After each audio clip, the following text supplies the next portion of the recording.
জাটকা সংরক্ষণ সপ্তাহ পালন করা হয় জেলেদের শাস্তি ঘোষণার জন্য নয়, সচেতনতা বাড়ানোর জন্য।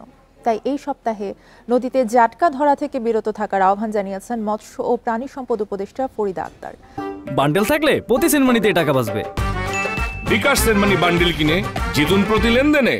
দুপুরে বরিশাল নগরীর বেলস পার্ক মাঠে উদ্বোধনী অনুষ্ঠানে তিনি বলেন, জাটকা ধরা বন্ধ করতে অবৈধ জাল উৎপাদন বন্ধ করতে হবে।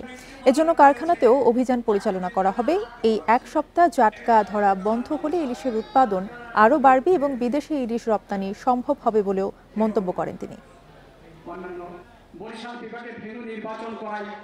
আমরা ক্ষতিকর অবৈধ জাল বন্ধ করব।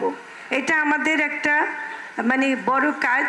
আমরা ফ্যাক্টরিতে পর্যন্ত অভিযান চালাচ্ছি এবং ক্ষতিকর জাল আমরা বন্ধ করার জন্য, এবং যেন যে জাল সুষ্ঠু জাল সেটাও যেন সরবরাহ করা যায় সেটা আমরা করছি।